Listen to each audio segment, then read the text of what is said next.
Chloro 3 Mithil pentane. ठीक है, चलो अब इसको अपन स्ट्रक्चर बनाना। तो IUPAC ने आपको ऑलरेडी गिवन है क्वेश्चन में, आपको इसका स्ट्रक्चर बनाना है। तो स्टार्ट कैसे करेंगे? पहले देखो पेंटेन है। पेंटेन मतलब पेंट मतलब 5 कार्बन, और एन बोला है मतलब पांचों कार्बन के बीच में सिंगल बॉन्ड। कंटीन्यूअस तो है बट सिंगल बॉन्ड। वो यहाँ पे पेंटीन होता या पेंटाइन होता तो डबल बॉन्ड या ट्रिपल बॉन्ड होती। ठीक है, एन है इसलिए क्या है, पांचों कार्बन के बीच में सिंगल बॉन्ड। ठीक है, तो पहले मैं 5 कार्बन बना लेता हूँ और सबके बीच में सिंगल बॉन्ड लगा दिया। राइट, तो ये वाला काम हो गया। ये स्टेप वाइज चलना। ठीक है, आगे बढ़े। फिर क्या है, 2 पे क्लोरो है, 3 पे मिथिल। देखो 2 ब्रांचेस, सेकेंड नंबर पे क्लोरीन लगा हुआ है और थर्ड नंबर पे मिथिल ग्रुप लगा हुआ है। मिथिल का मतलब क्या होता है, CH3, इसको मिथिल ग्रुप करें। और ये हो गया आपका क्लोरो CH। तो एक कार्बन में ये फिट होगा, एक कार्बन में ये होगा, और उनका लोकेशन दे दिया आपको सामने। ये सब प्रीफिक्स है ना। ये आपका word root, pent is word root, ane आपका हो गया सैचुरेटेड कंपाउंड। ठीक है, बाकी जितना भी आपको वर्ड रूट के पहले दिख रहा है वो सब क्या है, प्रीफिक्स, जो पहले लगता है। ठीक है, तो सेकेंड नंबर पे लगा दो यहाँ पे क्लोरीन और थर्ड नंबर पे लगा दो यहाँ पे हो गया। चाहो तो यहाँ भी क्लोरीन लगा सकते हो, चलेगा, घुमा दिए, एक ही मतलब है। तो नंबर, अगर आप यहाँ क्लोरीन लगोगे तो नंबर हम यहाँ से स्टार्ट करेंगे 1 2 3 4 5। अगर आप यहाँ क्लोरीन लगाए हो तो अपन नंबर यहाँ से चालू करेंगे 1 2 3। तो 2 क्लोरो 3 मिथिल पेंटेन। सिंपल था ये बना, जो बनाए एटलीस्ट ये तो बना होना है ना। हाँ, बाकी सब जगह अपन हाइड्रोजन फिल करेंगे ना, ऐसे खाली नहीं छोड़ेंगे। कार्बन की 4 बॉन्ड बननी चाहिए ना, हर कार्बन की 4 बॉन्ड बननी चाहिए। तो ये कार्बन 1 बॉन्ड ऑलरेडी बनाए हुए, 3 बॉन्ड हाइड्रोजन का बनाएगा। ये कार्बन 3 बॉन्ड पहले से बनाए हुए, एक कार्बन 1 बॉन्ड हाइड्रोजन के साथ बनाएगा। फिर ये भी 1 बनाएगा, ये 2 बनाएगा, और ये आपका 3 bond. This is the structure of this compound. Clear है?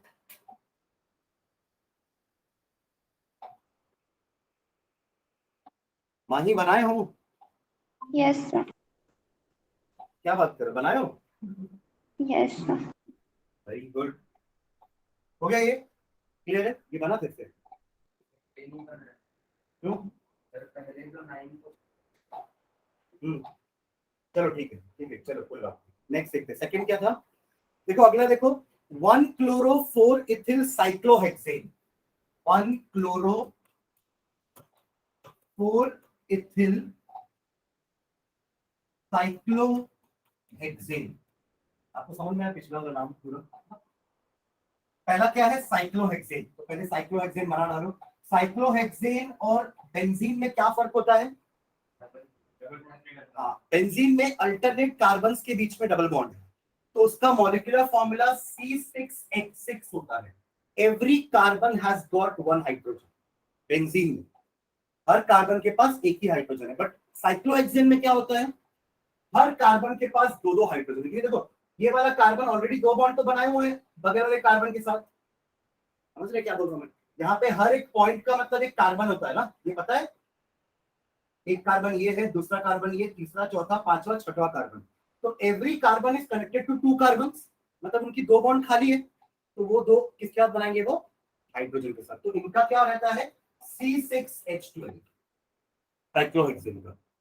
हर एक कार्बन 2 हाइड्रोजन का कनेक्ट होगा, तो 6 कार्बन है, तो टोटल हाइड्रोजन कितने हो जाएंगे, 12। क्लियर है? तो C6H12 इसका मॉलिक्यूलर फॉर्मूला होगा साइक्लोहेक्सेन का, और बेंजीन का मॉलिक्यूलर फॉर्मूला C6H5 जो आप पूछ रहे थे। तो C6H6 में से एक हाइड्रोजन हटेगा तो क्या बचेगा, C6H5 बचेगा, और इसको अपन फिनिल बोलते हैं। What is this known as phenyl. जैसे एल्किल बना ना, एल्केन का एक हाइड्रोजन हटा तो एल्किल बना। एल्केन का एक हाइड्रोजन हटा तो आपने यहाँ पे एल्किल लिखा ना, इसको मिथिल। ये मिथिल कहां से आया, मीथेन से तो आया। मीथेन जब एक हाइड्रोजन लूज करेगा तब मिथिल बनेगा। उसी तरीके से बेंजीन जब एक हाइड्रोजन कम करेगा ना तो वो फिनिल बनता है, फिनिल। क्लियर है? ओके, तो साइक्लोहेक्सेन बन गया ये। Now 1 chloro 4 ethyl. आप अगर यहां से चालू करोगे तो आप इसमें लगा दो क्लोरो, 1 2 3 4, 4 में लगा दो। कैसे इधर जाओगे तो भी इसको चौथा नंबर ही मिल रहा है। 1 2 3 4 ऐसा कुछ नहीं है क्लॉकवाइज के एंटी क्लॉकवाइज। ठीक है, क्लियर है ये आपका सेकंड क्वेश्चन था 1 क्लोरो 4 इथिल साइक्लोहेक्सेन। ठीक है, आगे बढ़ो। हाँ, ये तो बन गया बोल रहे थे ना।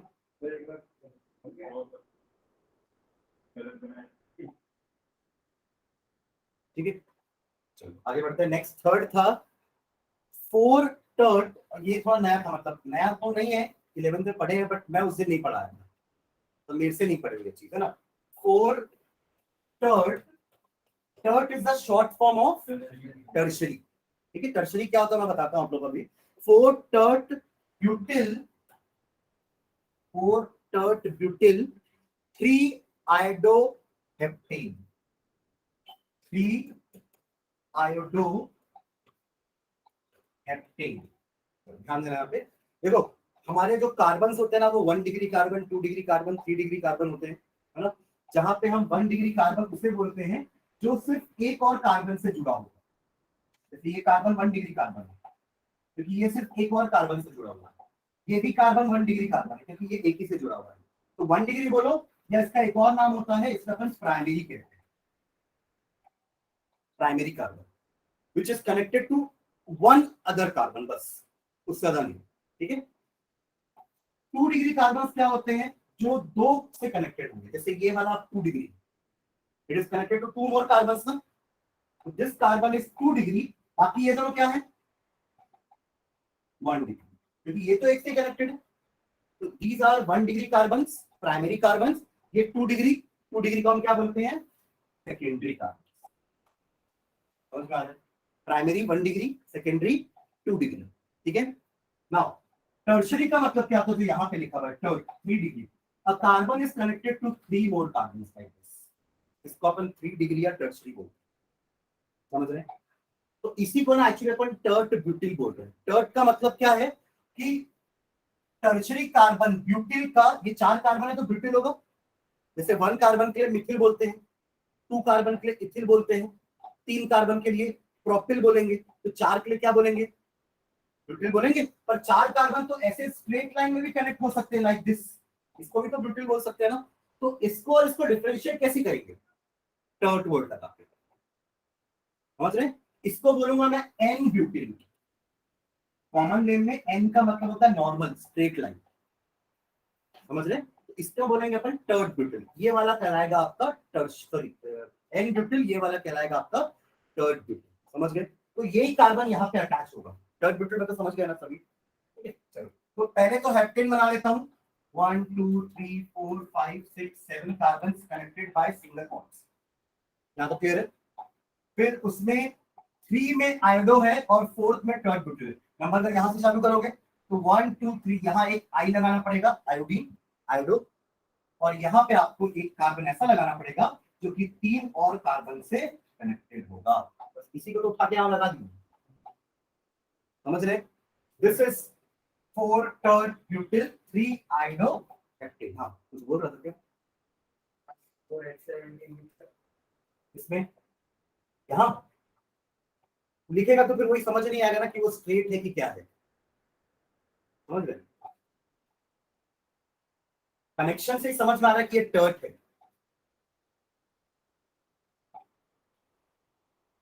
एक और इसी में एक और है सेकेंडरी वाला, 5th क्वेश्चन, उसमें देखना क्या चाहिए जाएगा।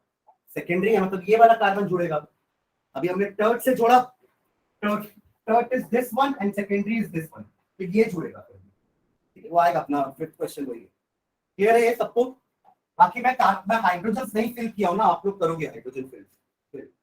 हाँ, जितने हाइड्रोजन की जरूरत होगी कार्बन को, जैसे इसको 3 की जरूरत होगी, इसको 2 की, इसको 1 की, इसको भी 1 की, इसको 2 की, इसको 2 की और इसको 3 की। समझ में आ रहा है। 4 करना है हमें टेट्रा वैलेंसी। ठीक है, आगे बढ़ो। ये भी नहीं बना, अगला देखो 1,4 डाइब्रोमो ब्यूट 2ene। ये सिंपल है, 1,4 dibromo but two ene, start यहां से करते हैं, ब्यूट इन है ना, तो 4 कार्बन बना लेता हूं मैं। अब चारों के बीच में सिंगल बॉन्ड नहीं है, कहीं एक जगह डबल बॉन्ड आने वाली है, क्योंकि इन आ गया ना, एन का मतलब सिंगल बॉन्ड, इन का मतलब डबल बॉन्ड, कहीं ना कहीं डबल बॉन्ड है, कहां है वो भी बता दे, देखो 2 पे, समझ रहे क्या? तो ये हो जाएगा आपका ब्यूट 2 इन, समझ गए क्या? This is but 2 ene. Everyone clear है? वाला माही, Sania, Sanjay, Vanshika, Yes, sir. Yes, sir. ब्यूट 2 इन। ठीक है, अब आगे बढ़ते हैं। और 1,4 डाइब्रोमो, 1,4 दोनों जगह ब्रोमीन, बाकी जगह हाइड्रोजन फिल करेंगे। ठीक है,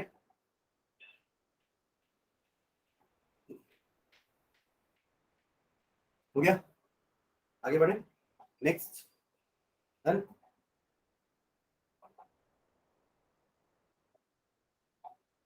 नेक्स्ट। इसी का 5वां क्वेश्चन, जिसमें आपको बताया था कि सेकेंडरी करके लिखा हुआ है, 1 ब्रोमो 4 सेक मतलब सेकेंडरी, जैसे टर्ट मतलब टर्शरी था, सेक मतलब सेकेंडरी हो जाएगा। ठीक है, secondary butyl 2 Mithil benzene, 2 Mithil benzene. ठीक है, ट्राई करो उसको, बेंजीन बनाओ, सबसे पहले तो बेंजीन बना लो, सबसे पहला काम होगा बेंजीन बनाना।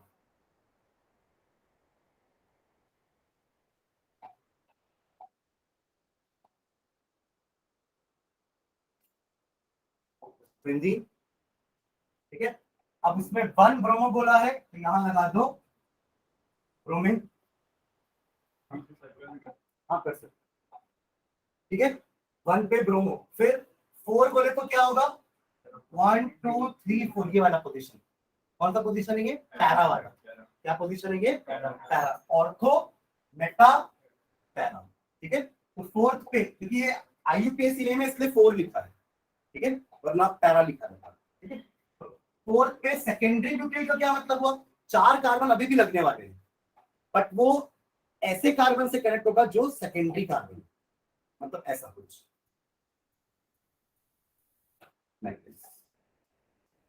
है ये सेकेंडरी कार्बन, इससे भी कनेक्ट कर सकते हो, नहीं दोनों ही सेकेंडरी है, ये भी सेकेंडरी है, ये भी सेकेंडरी है, पर इसके लिए कोई नंबर थोड़ा दिया है, सेकेंडरी बोला है, आप इससे कनेक्ट करो, ऐसे कनेक्ट करो, मतलब एक ही। ठीक है, आ रहा समझ में? इसमें सेकेंडरी, इसको सेकेंडरी क्यों बोल रहे हैं, because it is connected to 2 other carbon, इसलिए ये सेकेंडरी कार्बन है। क्लियर है? ओके, और क्या बच गया है, 2 मिथिल, यहाँ पे हाइड्रोजन फिल कर लेना।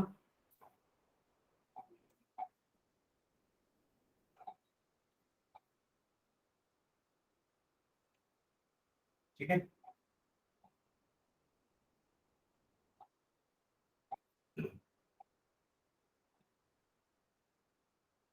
ओके, उसके बाद में क्या दिया था, कुछ एक्सरसाइज के क्वेश्चन थे शायद, वो 12 क्वेश्चन थे ना। हाँ? ये हो गया सबका, वो जो ऐसे बने हैं सारे। हाँ एक सेकंड, पहले इसमें से कुछ डाउट नहीं है क्या, जो 12 क्वेश्चन दिया था, 10 11 12 बोल रहे हो क्या, इसका अपन को नाम लिखना है ना, यहाँ पे स्ट्रक्चर दिए हुए नाम लिखना है, देखो पहला मैं बता रहा हूँ, फिर अपन 10 11 12 में आते हैं। ठीक है, फर्स्ट देखना, फर्स्ट कैसे करेंगे ना, अब उल्टा है, स्ट्रक्चर दिया है, आपको नाम बताना है, बोल रहे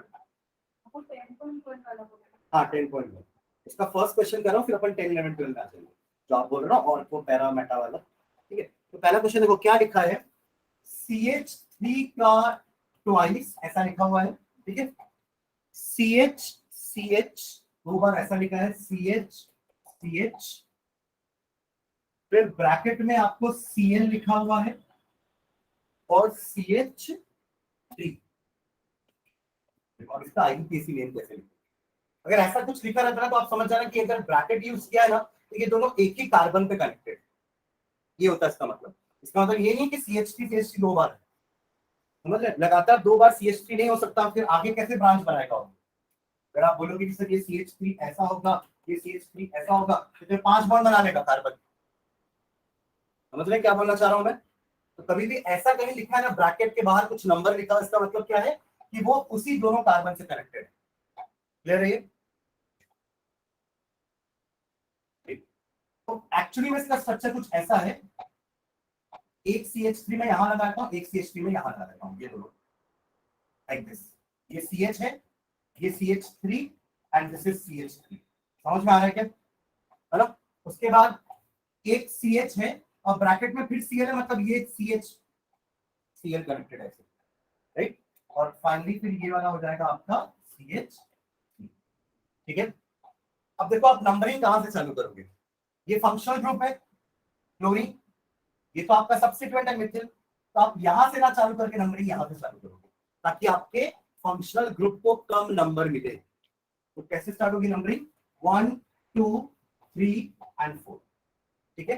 अब लिखना दोनों को प्रीफिक्स नहीं, हमको पता है कि हाइड्रोजन का कोई सफिक्स नहीं होता, तो हमें हाइड्रोजन को भी प्रीफिक्स में लिखना है, मिथिल को भी प्रीफिक्स में लिखना है।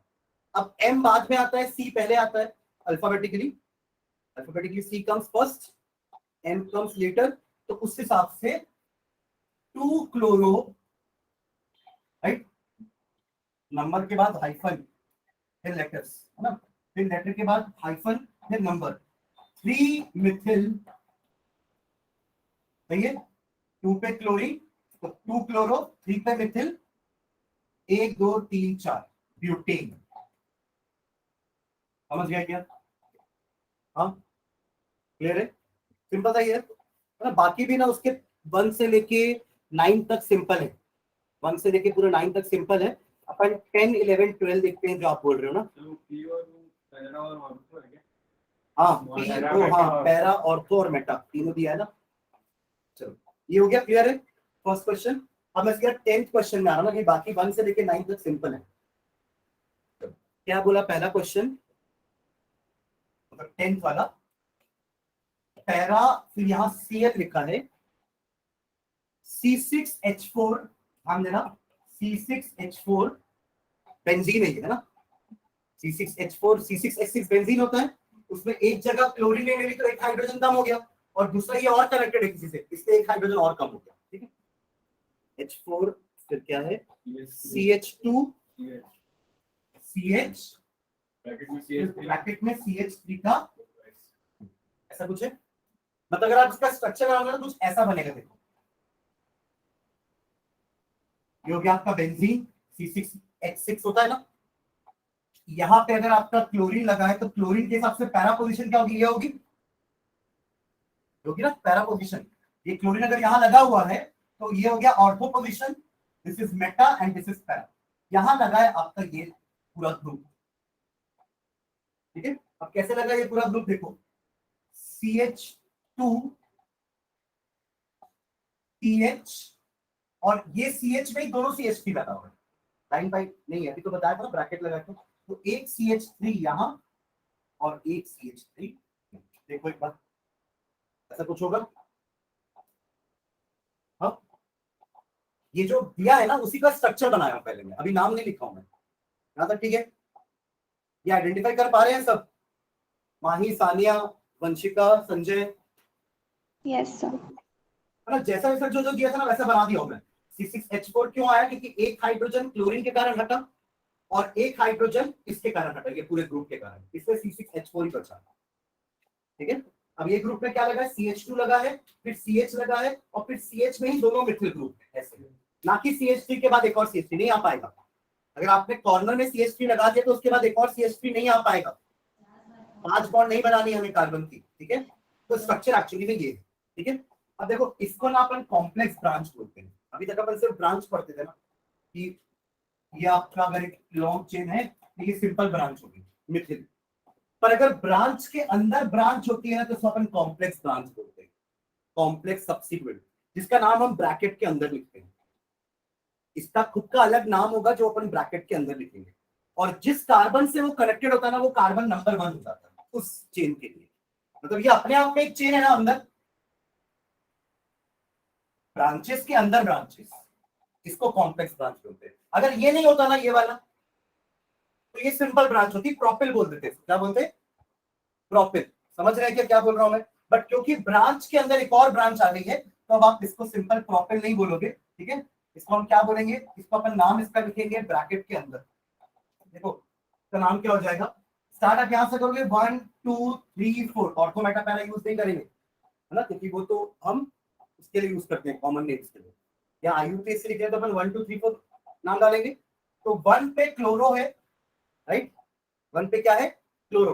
फिर 4 पे आपका एक कॉम्प्लेक्स ग्रुप है, तो लिखने से पहले 4 के आगे हम ऐसा लगा के एक ब्रैकेट बनाएंगे, ठीक है? अब ब्रैकेट के अंदर इसका नाम आएगा, ध्यान देना कैसे इसकी नंबरिंग करेंगे। नंबरिंग इसकी चालू होगी जहां से वो कनेक्टेड है, मतलब 1 2 आप 3 इसको दो या इसको दो, एक ही मतलब है। समझ रहे?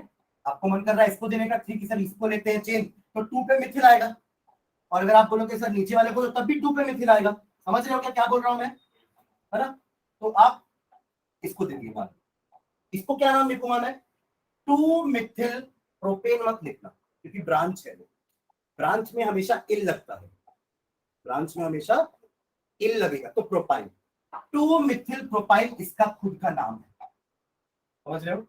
2 मिथिल प्रोपिल, ये आपके ब्रैकेट के अंदर आ जाएगा, 2 मिथिल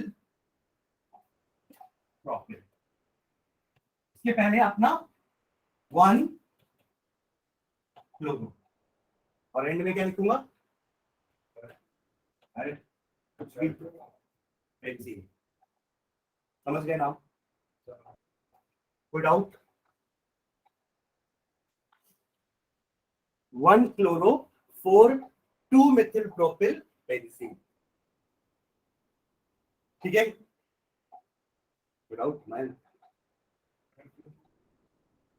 लिख सकते हैं थर्ड ब्यूटिल, वैसे नहीं लिख पाऊंगा क्योंकि देखो थर्ड ब्यूटिल लिखना तो ये कार्बन कनेक्ट होता होगा, ये टर्शरी कार्बन थोड़ी ना, ये वाला ये तो प्राइमरी कार्बन है। एक कार्बन पे चारों तरफ कार्बन कनेक्ट, तो क्वार्टरनरी हो जाएगा 4 डिग्री, ठीक है? और फिर वो और किसी का कनेक्ट नहीं हो पाएगा। ब्रांचेस में या तो सेकेंडरी से कनेक्शन होगा या तो टर्शरी से होगा। अगर एक कार्बन 4 से कनेक्टेड है पहले से, तो फिर वो फिर किसी और के साथ कनेक्ट नहीं हो पाएगा ना। तो कभी भी ब्रांच में क्वार्टरनरी वाला तो हिसाब आएगा ही, टर्शरी आ सकता है, जैसे अपन ने देखा था क्वेश्चन में, ठीक है? ये क्लियर है? तो कॉम्प्लेक्स को हमेशा ऐसे नेमिंग करेंगे, ठीक है? एक क्वेश्चन और ऐसी के जैसा, ये हो गया, क्लियर है सबको? चलो एक और देखते हैं। जैसे इसके बाद वाला क्वेश्चन नंबर 11, उसमें मेटा बोला है, देखो मेटा क्लोरो सी, है ना? फिर क्या है बताते रहा, मुझे क्या क्या लिखा है? CH2 C6H4 CH2 C, ठीक है? इसको आप लोग ट्राई करना, नाम देना, ठीक है? पहले मैं स्ट्रक्चर बना के देखा था कि कैसा स्ट्रक्चर है, यहाँ ध्यान देना सब। बेंजीन तो ये दिख ही रहा है मुझे, हाँ, राइट? अब मेटा क्लोरो बोल रहे हैं, मतलब अगर आप क्लोरो यहां लगा रहे हो तो मेटा पोजीशन पे ये चीज आने वाली, ठीक है? ये पूरा ब्रांच लगा ना, बीच में C6H4 दिख रहा है, अच्छा Cl डायरेक्टली नहीं आएगा क्योंकि CH2 भी है साथ में। तो एक चीज करेक्शन इसमें कर देता हूं मैं, ये क्या हो जाएगा? CH2Cl, अभी ठीक है? समझ रहे हो? इसके रेस्पेक्ट में मेटा पोजीशन पे ये लगने वाला है, समझ रहे हो? जैसा लिखा है वैसे लिख दूंगा, CH2 पहला, यहाँ पे पहले वाले में CH2 पे ट्रांसफर है, Cl नहीं लगेगा, मतलब ये Cl यहाँ कनेक्ट हुआ, ऐसा बोल रहा है? Cl CH2 ऐसा नहीं लिखेंगे, मतलब ऐसा बोल रहा है Cl CH2, फिर वो पहले वाली बात करके था Cl दो बॉन्ड कैसे बनाया, ठीक है? क्लियर है? किसी को डाउट तो नहीं है ये वाला? और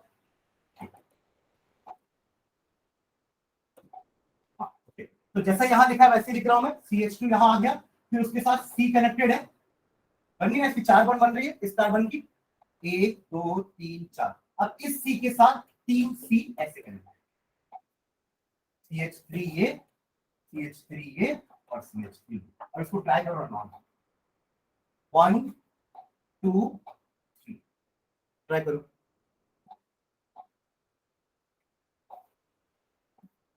अभी अपन 1 पे क्लोरो लिखे थे पीछे के इसमें, अब क्लोरो अकेला नहीं है, क्लोरोमिथिल। क्या है? क्लोरोमिथिल। तो 1 क्लोरोमिथिल, ये स्टार्टिंग होगा अपना 1 क्लोरोमिथिल। ये क्लियर है कि सबको यहां पर? आगे देखो, ये तो काम हो गया इसका, ठीक है। अब 2 3 में लगा है कुछ, और 3 वाला भी कॉम्प्लेक्स ब्रांच है, देख रहे हो? ब्रांच के अंदर ब्रांच, कॉम्प्लेक्स ब्रांच, ठीक है। तो 3 इनसाइड ब्रैकेट, इसको 1 नंबर दूंगा, इसको 2 दूंगा। 3 किसको देना चाहते हो? इसको या इसको, किसी एक को ही दे सकते हो। सीधे वाले को दे दो, एक ही मतलब है। अगर आप ऊपर वाले को भी दोगे तब भी 2 में 2 मिथिल है, आप सीधे जाओगे तो भी 2 में 2 मिथिल है, कोई फर्क नहीं पड़ेगा। नीचे जाओगे तब भी 2 में 2 मिथिल है, कोई फर्क नहीं पड़ेगा नाम में। क्लियर है? तो 1 2 सीधे ही दे दो, क्यों काम ना करना। 1 2 एंड 2, ठीक है। तो अब इसका नाम क्या हो जाएगा? ये 3 है, इसके सेकंड पे 2 मिथिल लगा हुआ है, तो 2,2 डाइमिथिल प्रोपेन। प्रोपेन मत लिखना, क्या लिखेंगे? प्रोपेन। लास्ट में समझ गए क्या? वंशिका, संजय, माही, सानिया, समझ में आ रहा है? Yes, sir. Done this one, ठीक है। लास्ट 12th वाला आप लोग ट्राई करना, ठीक है। वो भी ऑर्थो ब्रोमो है। अभी मेटा वाला देख लिए, पैरा वाला देख लिए, तो वो हो जाना चाहिए, ठीक है। ठीक है, एक जो आप लोग बोल रहे हो ना, वो भी मैं एक बार आपको बताया था कि वो भी इजी है। जो आप लोग बोल रहे हो ना कि सर जो स्ट्रक्चर दिया था वो बस दिखने में टफ दिख रहा है, वो सब बॉन्ड लाइन डायग्राम। एक और क्वेश्चन दिया था मैं, जो वो बोल रहे हैं।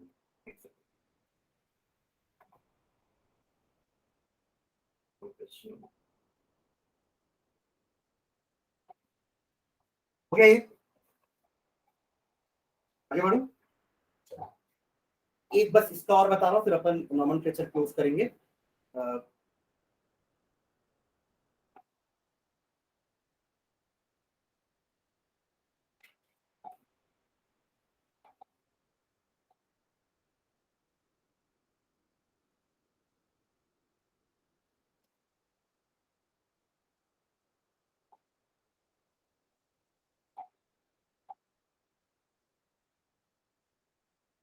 ये वाला बोल रहे थे ना?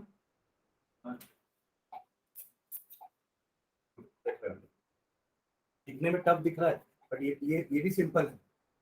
देखो, हर एक जॉइंट का मतलब एक कार्बन एटम होता है, और यहाँ तो 2 कार्बन पहले से दिए हुए हैं, ठीक है। एक कार्बन ये है, यहाँ एक कार्बन है सेकंड नंबर का, यहाँ एक कार्बन है थर्ड नंबर पे, और यहाँ एक कार्बन है 4th नंबर पे, और ये एक कार्बन है 5th नंबर का। दिख रहा है सबको? 5 कार्बन, 1 2 3 4 एंड 5, 5 कार्बन दिख रहे हैं सबको? हाँ, इसको बॉन्ड लाइन डायग्राम बोलते हैं। मतलब अगर मैं ऐसा बना दूं, इसका मतलब क्या होगा? एक कार्बन, ये 2 3 4 5 6 carbon. This is nothing but hexane. ये क्या है? हेक्सेन। समझ गए? एवरी टर्मिनल का मतलब CH3 होता है, और एवरी जॉइंट का मतलब CH2 होता है, ठीक है। अगर यहाँ पे डबल बॉन्ड आ गई तो एक हाइड्रोजन हट जाएगा, समझ रहे? वो चीज यहाँ पे है, देखो डबल बॉन्ड है यहाँ पे। पर फंक्शनल ग्रुप को हम पहला इंपॉर्टेंस देंगे, बाद में डबल बॉन्ड। तो आपका नंबरिंग कैसे स्टार्ट होने वाला है? यहाँ से, समझ रहे हैं क्या? पहले मैं यहाँ पे 1 2 3 ऐसा दिखाने के लिए दिया हूँ, बट एक्चुअली आपका नंबर कहाँ से स्टार्ट होने वाला है? नीचे से, यहाँ से 1 2 3 4। और यहाँ फंक्शनल ग्रुप भी तो लगा हुआ है। फंक्शनल ग्रुप क्या? ये Br है। अगर अपना एल्डिहाइड कीटोन या कुछ और ग्रुप होता तो अपन शायद उसको पहला प्रेफरेंस देते। ठीक है, ठीक है। 3 4 एंड 5, ठीक है। अब इसका नंबरिंग कैसे करेंगे? सॉरी, नेमिंग कैसे करेंगे?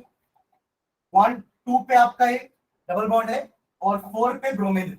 एक ही तो ब्रांच है ना, बाकी तो ये पांचों कार्बन कंटिन्यूअस है। तो पेंटेन होगा, मतलब पेंटीन होगा क्योंकि डबल बॉन्ड है। तो pent two ene, pent two ene, यहां समझ में आ रहा है, पेंट टू इन। और 4 में बस, ठीक है। बाकी सारे क्वेश्चन ऐसे ही कर दिए, ठीक है। बस वो दिखने में थोड़ा डरावना दिख रहा है कि कैसा बना हुआ है वो। बाकी सबके बॉन्ड लाइन डायग्राम ऐसे बनाओगे ना तो समझ में आ जाएगा कि क्या क्या लगा हुआ है, ठीक है। फोर ब्रोमो पेंट टू, नहीं तो आपके एनसीईआरटी का सॉल्व एग्जांपल दिया हुआ है, ठीक है। ठीक, एक और ट्राई करोगे क्या? इसी का क्वेश्चन दे रहा हूँ एक और, इसको बनाना। अब तो एक जैसी दिखे।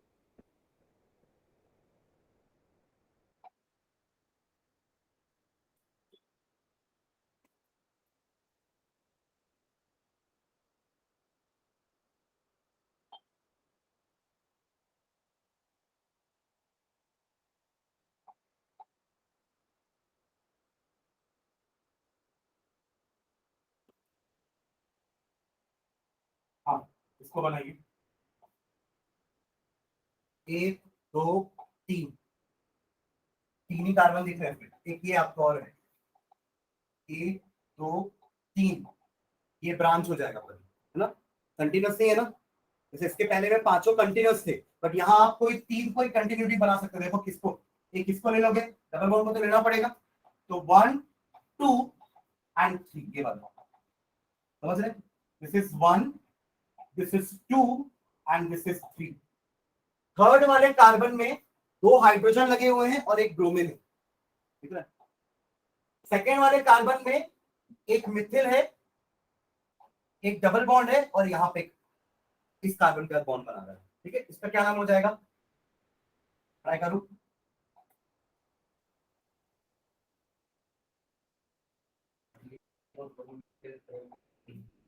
डी ब्रोमो 2 पे मिथिल है, ठीक है। बाद में लिखेंगे, एम बाद में आएगा, बी पहले आएगा अल्फाबेटिकली, ठीक है। तो 3 ब्रोमो 2 मिथिल और 3 है इसमें प्रॉप 1 इन, या प्रोपीन भी लिख सकते हैं, ठीक है। चलो ठीक है, बाकी अब आप लोग ट्राई करना, बहुत सारे क्वेश्चन मैंने बता दिए। नेक्स्ट हेडिंग डाल दो, नेचर ऑफ, नेचर ऑफ, आपको आया थोड़ा बहुत समझ में, क्या नाम है आपका? समझ, चलो आगे बढ़े। चलो नेक्स्ट क्वेश्चन टॉपिक लिखना, nature of P bond x bond. अभी हम हेलो एल्केन में सब इसी टाइप का बॉन्ड देखने वाले हैं। जितना भी हेलो एल्केन से, जितने भी हेलो अरीन्स हम अभी पढ़ेंगे, सब में सी और बॉन्ड के साथ एक्स तो रहेगा, एक्स मतलब हेलोजन, तभी तो हेलो एल्केन्स बोल रहे हैं ना अपन, ठीक है। तो ये बॉन्ड का नेचर कैसा है, देखो कार्बन और ये hydrogen, hydrogen is more electronegative than carbon. आपके हाइड्रोजन क्या होते हैं, वो ज्यादा इलेक्ट्रोनेगेटिव है ना, उनका इलेक्ट्रोनेगेटिव नेचर कार्बन से ज्यादा होगा। दैट मींस इनको मिलेगा पार्शियल नेगेटिव चार्ज और इनको मिलेगा पार्शियल पॉजिटिव चार्ज। दोनों के बीच में कौन सी टाइप की बॉन्ड है, covalent, to be more precise polar covalent bond. क्या है, पोलर, क्योंकि पोल्स बन गए यहाँ पे, एक पार्शियल नेगेटिव एक पार्शियल पॉजिटिव। समझ में आ रहा है कि एवरीवन क्लियर है? तो इसका नेचर क्या हो जाएगा, पोलर कोवेलेंट बॉन्ड, ठीक है। अब इसके अलावा ये बॉन्ड का कुछ कैरेक्टरिस्टिक देखते हैं, ये बॉन्ड का लेंथ कैसा होगा, बॉन्ड का बॉन्ड एंथैल्पी कैसा होगा, और डाइपोल मोमेंट कैसा होगा। डाइपोल मोमेंट याद है आपको, अगर कोई दो poles separated by some distance तो इसको डाइपोल बोलते हैं। क्या बोलते हैं, dipole. Two poles separated by distance is dipole. नाम से समझ में आ रहा है ना, डाई, दो पोल सेपरेटेड बाय सम डिस्टेंस, ठीक है। तो इसका डाइपोल मोमेंट निकालने के लिए हम क्या करते हैं, चार्ज को मल्टीप्लाई करते हैं डिस्टेंस से। चार्ज कितना है और उन दोनों के बीच का डिस्टेंस कितना है, इसको कहते हैं डाइपोल मोमेंट। समझ में आ रहा है ना। अब देखो इसकी पहली कैरेक्टरिस्टिक में बात कर रहा हूं आपसे, बॉन्ड लेंथ। ध्यान से समझना, बॉन्ड लेंथ का क्या वेरिएशन होने वाला है। एक्स की जगह क्या क्या लिख सकते हैं अपन, एक्स की जगह एफ आ सकता है, fluorine, x is a halogen ना, तो एक्स की जगह फ्लोरीन रख सकते हैं अपन, एक्स की जगह क्लोरीन आ सकता है, ना, क्लोरीन भी एक हेलोजन है, या ब्रोमीन या आयोडीन। ठीक है, और मैंने उसे बताया भी था कि ये चारों इसी सीक्वेंस में होते हैं टेबल में भी। सबसे ऊपर फ्लोरीन है, उसके नीचे क्लोरीन है, फिर ब्रोमीन है, और लास्ट में आयोडीन है, राइट। तो साइज बढ़ेगा ना, सबसे बड़ा कौन होगा चारों में, आयोडीन। कार्बन की तो साइज इतनी फिक्स है, आपके हैलोजन बड़े होते जा रहे, क्लोरीन इतना छोटा था, क्लोरीन इतना छोटा था, क्लोरीन बड़ा हुआ, ब्रोमीन और बड़ा हुआ, आयोडीन और बड़ा हो गया, कार्बन तो उतना ही है। समझ रहे मैं क्या बोलना चाह रहा हूँ, मतलब कि जैसे जैसे मैं कार्बन की बॉन्ड मान लो फ्लोरीन के साथ बनाता हूँ, कार्बन की बॉन्ड में Cl के साथ बनाता हूँ, कार्बन की बॉन्ड में Br के साथ बनाता हूँ, और कार्बन की बॉन्ड में I के साथ बनाता हूँ। आप लोग एक चीज ऑब्जर्व करो, मैं बॉन्ड लेंथ बढ़ाते जा रहा हूँ। ऐसा क्यों हो रहा है, क्योंकि साइज बढ़ रहा है। आप इसको ऐसे समझो कि कार्बन इतना छोटा ही, चारों केस में कार्बन इतना ही छोटा है, बट फ्लोरीन इतना छोटा था, क्लोरीन उससे बड़ा हुआ, ब्रोमीन उससे बड़ा हुआ, और आयोडीन सबसे बड़ा। तो ये जो लेंथ है ना, मतलब जो दोनों के बीच का डिस्टेंस है, न्यूक्लियस के बीच का डिस्टेंस, वो बढ़ता जाएगा, मतलब बॉन्ड लेंथ बढ़ती जाएगी। समझ रहे हैं यहाँ जो बताना चाह रहा हूं मैं एवरीवन। इसकी बॉन्ड लेंथ छोटी है, इसकी बड़ी है, इसकी और बड़ी है, इसकी सबसे बड़ी है, और उसका कारण क्या है, इनका साइज, इनका बढ़ता हुआ size, increasing size of halogen atom results in increase in the bond length। समझ में आ रहा है। तो बॉन्ड लेंथ के बारे में आपको बता दिया कि जैसे जैसे मैं हैलोजन को बड़ा लेते जाऊंगा बॉन्ड लेंथ बड़ी होती जाएगी। ये क्लियर है सबको। अब बात करते हैं सेकंड प्रॉपर्टी की, विच इज बॉन्ड एंथैल्पी। समझना बॉन्ड एंथैल्पी क्या होती है। एंथैल्पी का वर्ड तुम सुना होगा ना, एंथैल्पी, एंथैल्पी मतलब एनर्जी। कितनी एनर्जी रिक्वायर्ड है बॉन्ड को तोड़ने के लिए, कितनी एनर्जी रिक्वायर्ड होती है बॉन्ड को तोड़ने के लिए। जब भी बॉन्ड बनती है ना, तब एनर्जी रिलीज होती है। जब बॉन्ड बनती है, मान लो ये एक एटम है, ये दूसरा एटम है, जब दोनों आके जुड़ते हैं ना, तब ये दोनों एनर्जी रिलीज करते हैं, ठीक है। पर इनको तोड़ने के लिए उतनी ही एनर्जी देनी पड़ती है। समझ में आ रहा है मैं क्या बोलना चाह रहा हूँ। फिर से रिपीट कर रहा हूँ, कभी भी जो दो एटम आके मिक्स होके कंपाउंड बनते हैं, तो वो एनर्जी रिलीज करते हैं, क्योंकि जब वो फ्री थे ना, तब उनके पास बहुत सारी एनर्जी थी। ये भी फ्री है, ये भी फ्री है, दोनों के पास बहुत सारी एनर्जी है। पर जब दोनों आके जुड़ गए ना, अब वो दोनों एक दूसरे से बाउंड हो गए, एनर्जी कम हो गई है, तो जो बची हुई एनर्जी ये रिलीज कर देते हैं। उतनी ही एनर्जी आपको देनी पड़ेगी इनको तोड़ने के लिए, बॉन्ड ब्रेक करने के। समझ में आ रहा है। तो उसी को बॉन्ड एंथैल्पी बोलते हैं। बॉन्ड एंथैल्पी इसका एक और नाम है, किसी को पता है? हाँ नहीं ना, वो आयनाइजेशन एंथैल्पी तो अलग चीज होगी, इलेक्ट्रॉन को बाहर निकालने वाला हो गया। बॉन्ड डिसोसिएशन एंथैल्पी क्या नाम है एक और? बॉन्ड डिसोसिएट कर रहे हैं ना, बॉन्ड को तोड़ रहे हैं। डिसोसिएशन का मतलब क्या होता है? तोड़ना। तो बॉन्ड एंथैल्पी या बॉन्ड डिसोसिएशन एंथैल्पी, समझ रहे हैं। अब देखो, जितना ज्यादा बॉन्ड लेंथ बढ़ता जाएगा ना, बॉन्ड उतनी वीक होती जाएगी। समझ रहे हैं। तो मैं एक से ऐसा हाथ मिला रहा हूँ, है ना, एक से बस ऐसा कर रहा हूँ, एक से इतना, और एक से बस इतना, तो ये सबसे वीक होगा ना। कोई भी आके ऐसा मारेगा, ये टूट जाएगा। पर अगर मैं एकदम टाइट बॉन्डेड हूँ, एकदम क्लोज बॉन्डेड है हम लोग, तो कोई आके ऐसा मारेगा तो आसानी से ये बॉन्ड नहीं टूटने वाला। Same is the case here. C और एफ का बॉन्ड लेंथ सबसे कम है, तो बॉन्ड स्ट्रेंथ सबसे ज्यादा होगा। Bond length is directly proportional to bond, sorry inversely proportional to bond strength. Bond length कम, स्ट्रेंथ ज्यादा। इनवर्सली समझते हैं ना। अगर बॉन्ड लेंथ कम है तो स्ट्रेंथ ज्यादा होगी, बॉन्ड लेंथ ज्यादा है तो स्ट्रेंथ कम होगी। इसका मतलब क्या हो गया? आई पहले छोड़ देगा सी को इन कंपैरिजन टू एफ। समझ रहे मैं क्या बोलना चाह रहा हूं? क्योंकि इसकी बॉन्ड एंथैल्पी कम होगी, क्योंकि इसकी स्ट्रेंथ कम है। अगर आप दोनों की दोस्ती कमजोर होगी तो मैं आसानी से तोड़ दूंगा। समझ रहे? बस वही है यहाँ पे भी, इनकी दोस्ती कमजोर है, तो कम एनर्जी में भी मैं इनकी दोस्ती तोड़ सकता हूँ, इनकी बॉन्ड तोड़ सकता हूँ। समझ में आ रहा है। तो bond strength is inversely proportional to bond length. जितना ज्यादा बॉन्ड लेंथ होगा उतना कम बॉन्ड स्ट्रेंथ होगा और उतनी कम एनर्जी लगेगी उसको तोड़ने के लिए। तो आप बोल सकते हो ना कि ये डायरेक्टली प्रोपोर्शनल है। बॉन्ड लेंथ कम, स्ट्रेंथ ज्यादा, एंथैल्पी कम, सॉरी ज्यादा। बॉन्ड लेंथ कम, स्ट्रेंथ ज्यादा, तो एंथैल्पी भी ज्यादा। इसके डायरेक्टली प्रोपोर्शनल। स्ट्रेंथ और एंथैल्पी एक दूसरे से डायरेक्टली प्रोपोर्शनल है। स्ट्रेंथ ज्यादा तो एनर्जी ज्यादा लगेगी तोड़ने के लिए, स्ट्रेंथ कम है तो कम एनर्जी में भी वो बॉन्ड टूट जाएगी। समझ रहे हैं?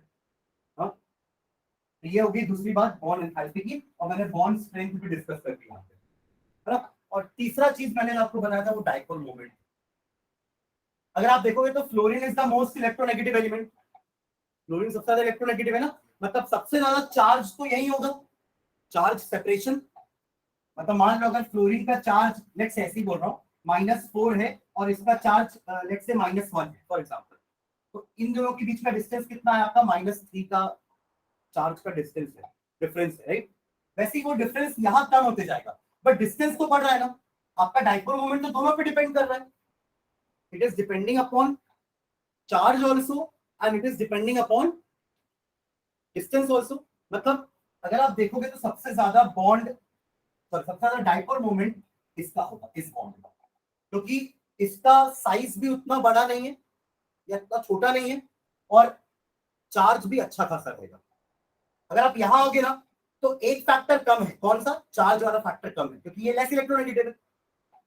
फ्लोरीन इज मोर इलेक्ट्रोनेगेटिव, तो इसका चार्ज ज्यादा होगा। C will be higher but length कम है, डिस्टेंस कम है। समझ रहे हैं? दोनों फैक्टर ज्यादा होंगे तब तो आप बोलोगे ना डाइपोल मोमेंट ज्यादा होगा। यहाँ पे एक फैक्टर भले ज्यादा है बट दूसरा फैक्टर कम हो गया। यहाँ पे दोनों फैक्टर मीडियम होंगे, बट यहाँ पे एक फैक्टर बहुत ज्यादा है लेंथ, बट चार्ज बहुत कम होगा, तो इसका डाइपोल मोमेंट सबसे कम होगा। तो अगर अपन बात करेंगे तो CCl का डाइपोल मोमेंट सबसे ज्यादा, उसके बाद CF का, फिर CBr का, और सबसे कम डाइपोल मोमेंट होता है CI बॉन्ड का। समझ रहे हैं? हम 4 चीजें डिस्कस किए नेचर ऑफ बॉन्ड के नाम पे। पहला चीज था, पहले हमने बोला कि इनका नेचर है पोलर कोवेलेंट बॉन्ड। क्या है? Polar covalent bond, first thing. Second thing हमने बात की इसके बॉन्ड लेंथ के बारे में, कि जैसे जैसे वो नीचे वाले हाइड्रोजन के साथ बॉन्ड बनाएगा उसका बॉन्ड लेंथ बढ़ता जाएगा, और उसका कारण क्या है? एटम का साइज बढ़ता जा रहा है। एटम का साइज बढ़ता जा रहा है तो ऑब्वियसली बॉन्ड लेंथ भी बढ़ेगा, राइट? बॉन्ड लेंथ का मतलब क्या होता है? इस न्यूक्लियस का इस न्यूक्लियस से डिस्टेंस, एक न्यूक्लियस का दूसरे न्यूक्लियस से डिस्टेंस को हम क्या बोलते हैं? Bond length. अब एक छोटा है और एक बड़ा है बहुत, तो उसका न्यूक्लियस तो बहुत अंदर होगा ना, तो बॉन्ड लेंथ ऑटोमेटिकली बढ़ जाएगी। समझ गए बॉन्ड लेंथ? और फिर मैंने बॉन्ड स्ट्रेंथ के बारे में बताया कि बॉन्ड लेंथ जितनी ज्यादा होगी स्ट्रेंथ उतनी कम होगी, और स्ट्रेंथ कम होगी तो एंथैल्पी भी कम होगी, कम एनर्जी लगेगी, less energy will be required to break that bond. Clear है? एंड लास्ट अपन डिस्कस किए डाइपोल मोमेंट। क्लियर है सबको ये? हाँ, आपकी बुक में एक टेबल दी होगी एनसीईआरटी में, उस टेबल में ये तीनों पॉइंट्स के बारे में दिया होगा। बॉन्ड एंथैल्पी कितनी है, बॉन्ड लेंथ कितनी। बॉन्ड लेंथ हम जनरली पीएम में शो करते हैं, पीएम मतलब पिकोमीटर, क्योंकि इतना बड़ा नहीं होता ना बॉन्ड लेंथ, तो we express that bond length in picometer. तो कुछ वैल्यूज बताया कि मेरे को क्या क्या वैल्यूज दिया हुआ है। टीएफ का क्या बॉन्ड लेंथ दिया हुआ है? 139 पिकोमीटर। ओके, फिर CCl का क्या दिया है? 178 पिकोमीटर, ठीक है। और फिर CBr का 193 पिकोमीटर, ठीक है। और लास्ट CI का, देखिए बॉन्ड लेंथ बढ़ रहा है क्योंकि ये सारे हाइड्रोजन का साइज बढ़ता जा रहा है, तो बॉन्ड लेंथ भी बढ़ता जाएगा। क्लियर है ये वाला चीज सबको? हाँ, ओके। फिर बॉन्ड एंथैल्पी क्या दिया हुआ है इसका? 450 452, और यूनिट क्या है? एनर्जी है ना भाई, किलो जूल पर मोल। मतलब कि एक मोल, ध्यान सुनना, एक मोल CF को तोड़ने के लिए I need 450 kilo joule of energy. 452 kilo joule of energy जब मैं दूंगा ना, तब जाके 1 मोल CF की बॉन्ड्स टूटेंगी। एक मॉलिक्यूल नहीं, 1 मोल, पर मोल बोला है ना, ठीक है। ओके, इसकी क्या है, इसकी कम होगी 351 किलो जूल पर मोल, दिया क्या आपकी बुक में, और इसकी भी, और इसकी और कम होगी 293 किलो जूल पर मोल, और इसकी सबसे कम होगी 234 किलो जूल पर मोल। तो ये हो गई हमारा बॉन्ड लेंथ, ये हो गया बॉन्ड एंथैल्पी। ये रखना नहीं है ना, ये मत याद करते बैठना, इसको कोई काम नहीं है इसका, बस ये याद रखना कि ऑर्डर क्या है, ऑर्डर का काम है, ठीक है। वैल्यूज जरूरी नहीं है याद रखना, बट ऑर्डर याद होना चाहिए कि किस ऑर्डर में, इंक्रीजिंग ऑर्डर क्या है, डिक्रीजिंग ऑर्डर क्या है, ठीक है। और लास्ट डाइपोल मोमेंट दिया होगा, सबसे ज्यादा किसका डाइपोल मोमेंट इसका दिया होगा, CCl, कितना दिया डाइपोल मोमेंट 1.860, और इसका क्या दिया फ्लोरीन का 847, फिर इसका होगा 830, और सबसे कम इसका 1.636। क्लियर है। चलो, तो इसके बारे में लिख लेते हैं अपन, बॉन्ड के बारे में, सिर्फ हेडिंग डाले हो ना, nature of C bond X लिखो इसके नीचे। Since halogen atoms are more electronegative, आपको समझ में आ रहा है, since halogen atoms are more electronegative than carbon, since halogen atoms are more electronegative than carbon, since halogen atoms are more electronegative than carbon, comma, the carbon halogen bond, the carbon halogen bond, the carbon halogen bond is polarized, is polarized, is polarized, so polar covalent bond is polarized, ठीक है। जिसमें carbon को क्या मिलने वाला है, partial positive charge being less electronegative, और hydrogen को मिलने वाला है partial negative charge being more electronegative. उसके लिए भी एक पॉइंट लिखना, कॉमा डाल के इसी में ही आगे पोलराइज के बाद, the carbon atom bears a partial positive charge, the carbon atom bears a partial positive charge,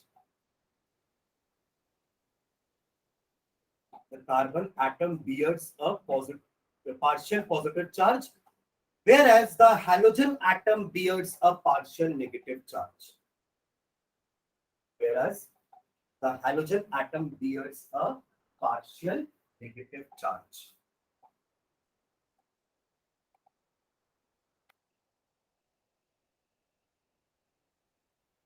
ठीक है, ऐसा लिख लेना नीचे इस टाइप से, ये वापस C बॉन्ड X, इसके ऊपर पार्शियल नेगेटिव और इसके ऊपर पार्शियल पॉजिटिव। बाकी कार्बन 3 बॉन्ड और बना रहा हो, किसी के साथ भी बना रहा हो, हमको क्या करना है, पर हाइड्रोजन का तो बनाया क्योंकि हम हेलो एल्केन पढ़ रहे हैं, तो ये तो रहेगा बॉन्ड। बाकी इसके साथ और ब्रांच में क्या रहता है हमें नहीं पता, वो तो कंपाउंड टू कंपाउंड वेरी करेगा ना। हम इतने सारे कंपाउंड का नाम देखे, सब में हाइड्रोजन कार्बन से कनेक्टेड था ना, सब में, बस वही, ठीक है। अब देखो ये जो पार्शियल पॉजिटिव नेगेटिव का मतलब है ना, इसका भी काम आएगा आगे चल के हमें। अगर कार्बन पार्शियल पॉजिटिव है, मतलब कौन अटैक करेगा उसके ऊपर, नेगेटिवली चार्ज, मतलब उसको क्या बोलते हैं अपन, वो न्यूक्लियोफाइल, इलेक्ट्रोफाइल, उसके टर्म्स में अच्छे से सोच लो।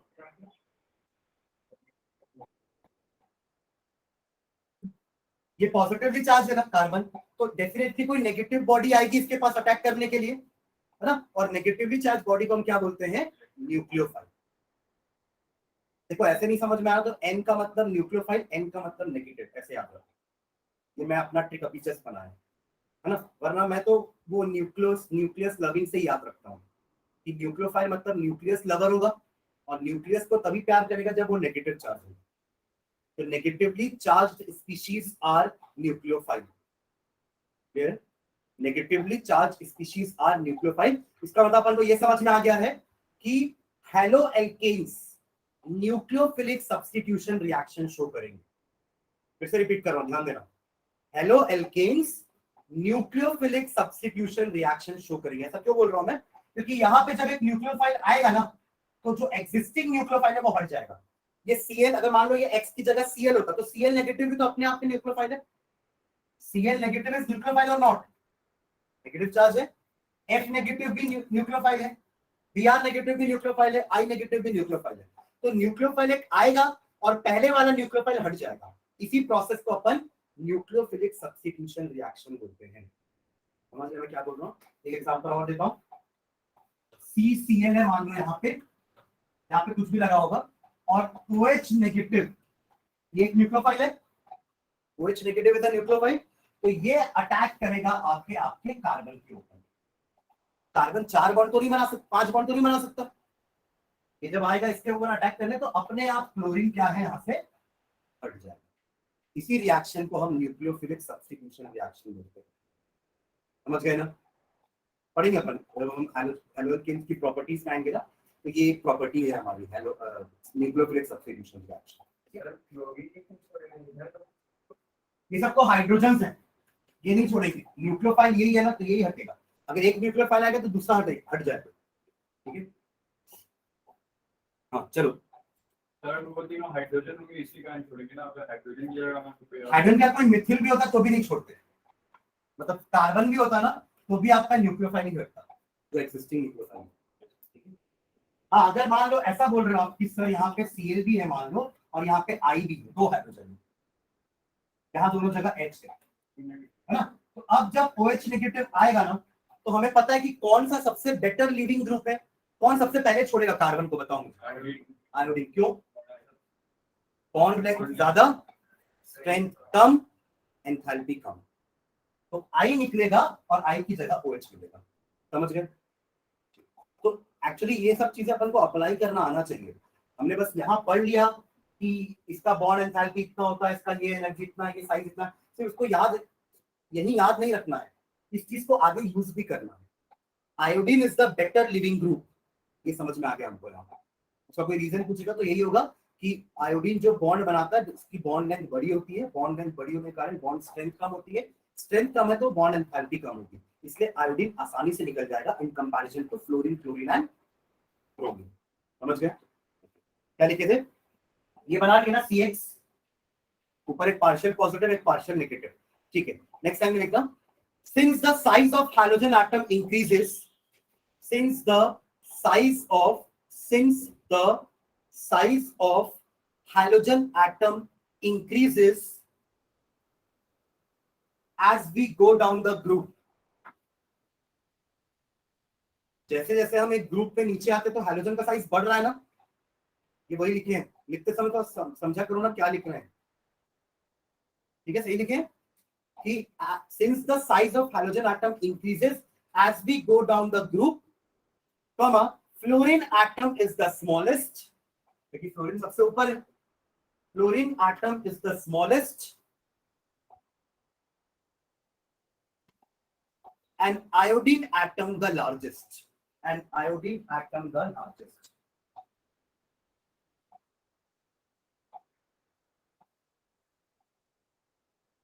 ठीक है, तो as a result the carbon halogen bond length also increases. As a result the carbon halogen bond length also increases. ठीक है, and bond enthalpy decreases, and bond enthalpy decreases. ठीक है, bond enthalpy decreases. Done? ये हो गया CX bond के बारे में। नेक्स्ट हेड डाल लेना, प्रिपरेशन या मेथड्स ऑफ प्रिपरेशन। अब एक्चुअली अपन हेलो एल्केन्स के अंदर पूछे मेथड्स ऑफ प्रिपरेशन, क्या क्या तरीके हैं जिनसे हम हेलो एल्केन्स बना सकते हैं।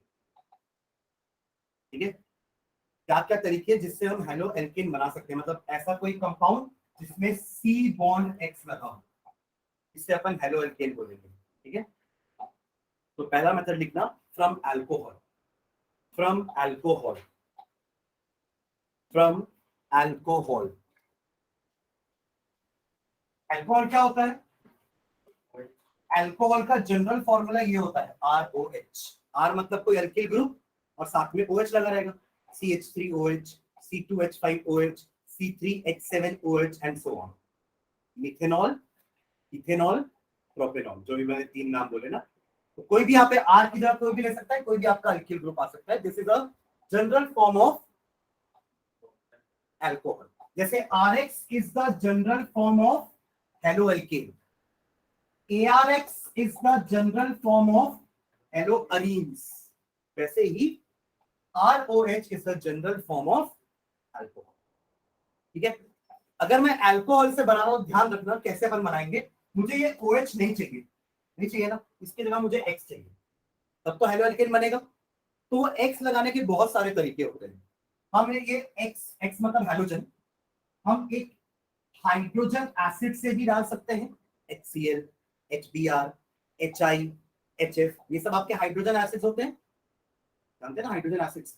HCl is the best example, एकदम कॉमन एग्जांपल है। बाकी HF, HI, HBr ये भी होते हैं एसिड आपके, ठीक है। तो या तो अपन HX के साथ रिएक्ट करके OH को हटाएंगे, X को जोड़ेंगे, पहला तरीका ये हो सकता है। दूसरा तरीका, आपके कुछ फास्फोरस के क्लोराइड्स होते हैं।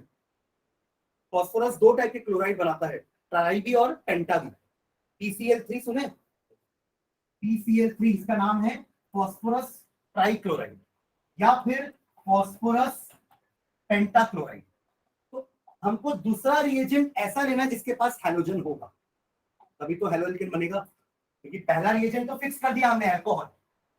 अल्कोहल से बनाने के 4-5 तरीके पढ़ने वाले हैं इसमें। तो एक रिएजेंट हमारा फिक्स है अल्कोहल, तो दूसरा रिएजेंट ऐसा होना चाहिए जिसके पास हैलोजन हो, तभी तो कर पाएगा वो, तभी तो हेलोअल्केन बना पाएगा, वरना हैलोजन कहां से आएगा। समझ रहे मैं क्या बोलना चाह रहा हूँ एवरीवन। आप डायरेक्टली भी हैलोजन को ऐड करा सकते हो, X2 मतलब कोई भी halogen, Cl2, Br2, I2, F2, ये भी एक तरीका है, ठीक है। एक तरीका होता है SOCl2, इसको बोलते हैं थायोनिल क्लोराइड। SOCl2 का मतलब होता है थायोनिल क्लोराइड। देखो हर कंपाउंड में क्लोरीन मतलब हैलोजन है, यहाँ हैलोजन है, ये हैलोजन है, ये सारे हैलोजन है, ये हैलोजन है, सारे हैलोजन OH को रिप्लेस करने वाले हैं और आपको अल्टीमेटली हर से क्या मिलने वाला है, RX। बना तो यही रहे ना, हमारा हेडिंग क्या है, मेथड्स ऑफ प्रिपरेशन ऑफ हेलोअल्केन। तो हर में प्रोडक्ट तो यही बनेगा, RX। बना किससे रहे हैं, अल्कोहल से, अकेले तो बनाएगा नहीं वो, उसके बाद दूसरा रिएजेंट लेना पड़ेगा, दोस रिएजेंट कैन बी दिस। समझ में आ रहा है। उसको सबसे बेस्ट मेथड ना SOCl2 वाला होता है, उसका कारण मैं आपको बता रहा हूँ ऐसा क्यों।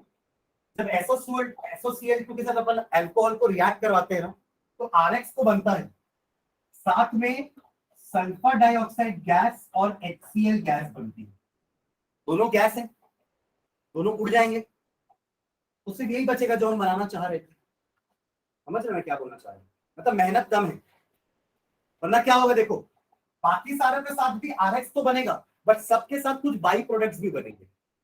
बाई प्रोडक्ट समझते हैं, एक तो मेरा मेन प्रोडक्ट है RX, इसके साथ जो भी बन रहा है ना, पानी भी बन रहा होगा या कुछ भी बन रहा होगा, तो उसको अपन बाई प्रोडक्ट बोलेंगे। तो अब उससे उसको हटाना पड़ेगा, रिमूव करना पड़ेगा। You can use either fractional distillation, उसको रिमूव करने के लिए, हटाने के लिए, सेपरेट करने के लिए, बट यहाँ ऐसा नहीं करना पड़ेगा। इसका कारण है कि जो दोनों बाई प्रोडक्ट बनेंगे ना SOCl2 के साथ, वो दोनों ही गैस होंगे, और हमें पता है गैस होगा तो वो एस्केप हो जाएगा। बस आपको उसको ओपन बीकर में करवाना है रिएक्शन को। रिएक्शन अगर ओपन बीकर में हो रहा होगा तो जितना भी सल्फर डाइऑक्साइड बनेगा वो उड़ जाएगा, जितना भी HCl बनेगा वो भी उड़ जाएगा, तो आपके बीकर में क्या बचेगा, RX।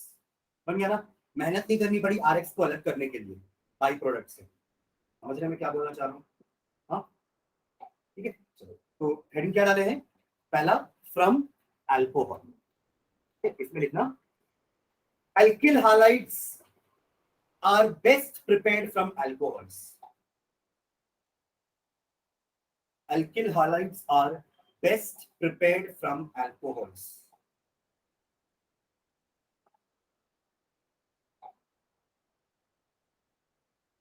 Stop. The hydroxyl group of an alcohol, OH को क्या बोलते हैं, हाइड्रोक्सिल ग्रुप, पता है ये चीज, OH is known as hydroxyl group. The hydroxyl group of an alcohol the hydroxyl group of an alcohol is replaced by कौन replace करेगा OH को?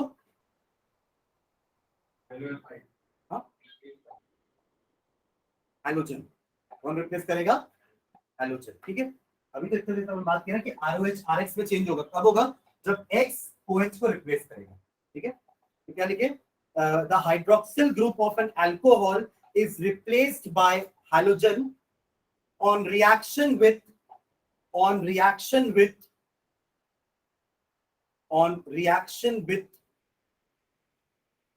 इनमें से किसी का भी रिएक्शन कराएंगे तो हमें RX मिल जाएगा।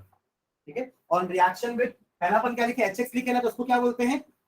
Hydrogen acids. ठीक है, तो लिखना कंसंट्रेटेड हैलोजन एसिड लिखना, हाइड्रोजन एसिड नहीं, सॉरी, हैलोजन एसिड्स। हैलोजन और H पॉजिटिव के कारण ही तो एसिड होते हैं ना सारे। ये HX में एसिड का मेन कारण क्या है? ये H पॉजिटिव। ठीक है, तो हैलोजन एसिड। ठीक है, concentrated halogen acids, comma, phosphorus highlights,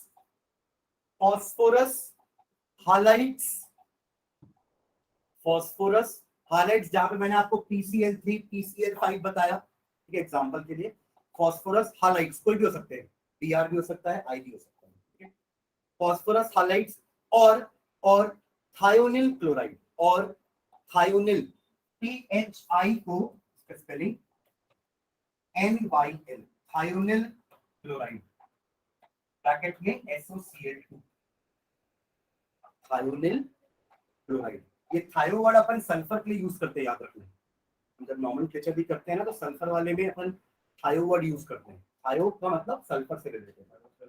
हाँ, थायो सल्फेट नहीं, तो तो कोई कंपाउंड का नाम है। हाँ, तो ऐसा है ना उसमें। मैं एस के लिए बोल रहा हूँ कि एस कहीं पे है, मतलब थायो वर्ड आएगा। ठीक है, ओके, क्या लिखिए? किसका? हाँ, ये कॉमन नहीं, अगर क्लोराइड आया मतलब कॉमन नहीं। तो stop. Thionyl chloride is preferred because thionyl chloride is preferred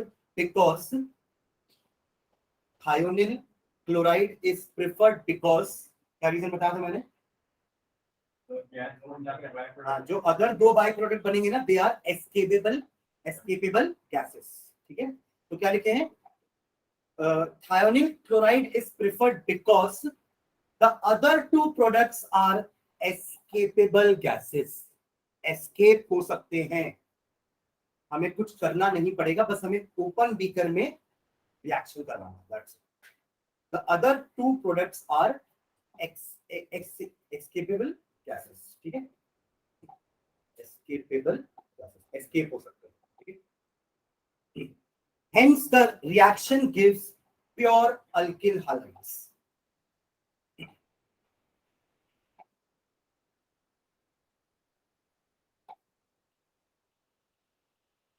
pure alkyl halides. ठीक है,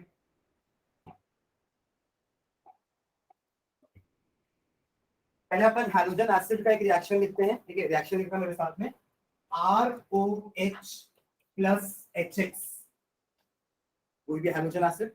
ठीक है, HX, ये आपका ZnCl2 के प्रेजेंस में होता है, कैटलिस्ट है जो आपके इस बॉन्ड को तोड़ेगा, ROH बॉन्ड को। ठीक है, तभी तो ये टूटेगा, तब तो ये फिट होगा ना। ठीक है, तो ये हेल्प करता है इसको तोड़ने के लिए। ठीक है, गिव्स RX प्लस H2, क्या आपका रिएक्शन? Zn और Cl का आपको यहाँ पे कोई भी पार्ट नहीं दिखेगा ना, because ZnCl2 is a catalyst.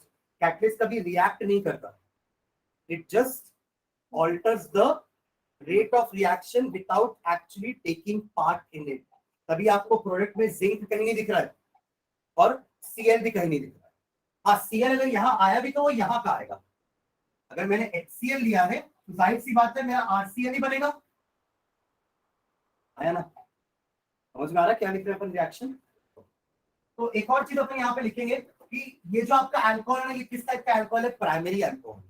This is primary alcohol. क्या होता है प्राइमरी, सेकेंडरी, टर्शियरी बताया था ना। OH ग्रुप, चलो एक एग्जांपल लेके बता देता हूँ। OH ग्रुप ऐसे कार्बन में लगा है जो कि सिर्फ एक और कार्बन से जुड़ा है। This is primary alcohol. क्या है ये? प्राइमरी अल्कोहल या 1 डिग्री अल्कोहल। याद रखना, प्राइमरी को 1 डिग्री बोलते हैं, ठीक है। अगर OH ग्रुप ऐसे कार्बन से जुड़ा है जो 2 और कार्बन से जुड़ा है, दिस इज सेकेंडरी अल्कोहल, ठीक है। और ये हो जाएगा आपका टर्शियरी अल्कोहल, 3 डिग्री अल्कोहल। समझ रहे हैं क्या? तो 3 डिग्री अल्कोहल्स ना ज्यादा रिएक्टिव होते हैं आपके 2 डिग्री और 1 डिग्री। इसलिए जब आप 1 डिग्री अल्कोहल लोगे या 2 डिग्री अल्कोहल लोगे तो मुझे कैटलिस्ट लेना पड़ेगा। 3 डिग्री अल्कोहल को कैटलिस्ट की जरूरत नहीं पड़ती क्योंकि वो ज्यादा रिएक्टिव है। समझ रहे हैं? तो उस एक लाइन लिखना उसके लिए, ज्यादा रिएक्टिव। इसका मतलब क्या है? पहले से ही अपने OH को छोड़ के खड़ा हो जाएगा। आ जाए भैया X, समझ रहे? एकदम रिएक्टिव है नहीं है, तो OH को सबसे पहले छोड़ देगा। ये रिएक्शन करने के लिए एकदम रिएक्टिव है, फास्ट एकदम। ये दोनों उतने फास्ट नहीं है, तभी तो इनके OH को तोड़ने के लिए मुझे जिंक क्लोराइड लेना पड़ रहा है। क्लियर है? तो ये वाला रिएक्शन लिख लिया ना सब। जनरल इक्वेशन, हाँ ये जनरल इक्वेशन, क्योंकि मैंने R की जगह कोई वैल्यू डाल दी है। अब R की जगह CH3 रख दो, X की जगह Cl रख दो, तो यहाँ बन जाएगा आपको क्लोरोमीथेन। क्या मिलेगा? क्लोरोमीथेन। तब ये जनरल रिएक्शन नहीं रह जाएगा। अभी ये जनरल रिएक्शन है, आप R की जगह कुछ भी डालो, X की जगह कुछ भी डालो, आपको प्रोडक्ट मिल जाएगा। बट जनरली हम फ्लोरीन वाले कंपाउंड्स नहीं बनाते, मैंने लास्ट क्लास में बताया, क्योंकि फ्लोरीन वाले कंपाउंड्स थोड़े एक्सोथर्मिक टाइप का रिएक्शन शो करते हैं। Generally they are not prepared in labs. और ये जितने भी मेथड्स हम दिखा रहे हैं ये सब लैबोरेटरी प्रिपरेशन है। आप ये सारे प्रिपरेशन यूज करके लैबोरेटरी में हेलो एल्केन बना सकते हैं, ठीक है। चलिए ये रिएक्शन लिख लिया, और इसके नीचे लिखना the reaction of primary and secondary alcohol, the reactions of primary and secondary alcohol the reactions of primary and secondary alcohols with HX require the presence of catalyst ZnCl2. Require the presence of a catalyst ZnCl2. Full stop. With 3 degree alcohol यानी कि tertiary alcohol, with 3 degree alcohol या tertiary alcohol, the reaction is conducted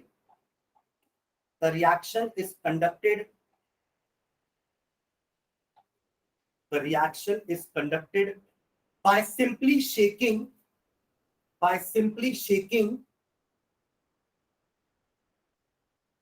with concentrated HX at room temperature. With tertiary alcohol, the reaction is conducted by simply shaking with concentrated HX at room temperature. समझिए इसका line का मतलब? अगर tertiary alcohol इतने reactive है कि उनको catalyst की भी जरूरत नहीं है और रूम टेम्परेचर में बस उनको शेक करना है, मतलब दो एक टेस्ट ट्यूब लिए, उसके अंदर HX है, टर्शियरी अल्कोहल डाले और दोनों को शेक कर दिए, बस रिएक्शन हो जाएगा, आपको आपका RX मिल जाएगा। समझ रहे हैं? तो मिलेगा भी 3 डिग्री हालाइड। क्या मिलेगा? 1 डिग्री अल्कोहल से 1 डिग्री हालाइड मिलेगा, 2 डिग्री अल्कोहल से 2 डिग्री हालाइड मिलेगा, क्योंकि इसमें तो कोई चेंज नहीं कर रहा ना, जो यहाँ पे रहेगा उसमें बस X फिट हो जाएगा आपके। समझ रहे हैं? और अगर 3 डिग्री अल्कोहल लेता हूं मैं तो मुझे प्रोडक्ट में भी 3 डिग्री हालाइड मिलेगा। क्लियर है ये वाला प्रोसेस? तो ये हमने रिएक्शन लिखा है फॉर HX, जो अपन पहला यहाँ पे लिखे है ना, ये वाला। समझ गए? अब इसमें भी देखो क्वेश्चन कैसा आता है। HF, HCl, HBr, HI, which will react faster? Question खत्म हो गया। HF, HCl, मैंने आपको HCl दिया, आपको HF दिया, आपको HI दिया, आपको HBr दिया, किसका रिएक्शन पहले होगा? HI। क्यों HF? HI का बॉन्ड पहले टूटेगा ना, इसलिए बोला था अप्लाई भी करना उसको। हमने वो स्लाइड में पढ़ तो लिया पूरा कि हाँ HI का बॉन्ड लेंथ बड़ा होता है, स्ट्रेंथ कम होता है, एंथैल्पी कम लगेगा, बट उसको अभी यूज नहीं करता। समझ गए? तो उसको उस प्रोस्पेक्ट से सोचना है कि HF और HBr और HCl तो नहीं हो सकता, वो तो दोनों मीडियम वाले, या तो HF होगा या तो HI होगा। अब HF आपका बहुत इलेक्ट्रोनेगेटिव है, छोटा है, तो बॉन्ड साइज छोटा होगा। तो अगर जल्दी, क्योंकि देखो मैंने आपको सिर्फ हेलोजन एसिड्स अलग अलग दिए, कार्बन वाला कंपाउंड तो चारों का एक ही था, तो वो तो चारों की प्रॉपर्टी एक जैसी होगी, बस फर्क क्या आ रहा है बॉन्ड लेंथ में। HI वाले का बॉन्ड लेंथ बड़ा है, HF वाले का बॉन्ड लेंथ छोटा है, तो ऑब्वियसली HI पहले बाहर आ जाएगा, मतलब HI में से I पहले बाहर आ जाएगा, वो पहले रिएक्ट कर लेगा। समझ गए? तो क्वेश्चन ऐसे आते हैं, ऐसा नहीं बोलेगा डायरेक्टली कि give a method of preparation of haloalkane by using alcohol. Direct question कभी नहीं आएगा आपके ऑर्गेनिक से, आपको ऐसे कंसेप्ट याद रखने पड़ेंगे। समझ रहे हैं?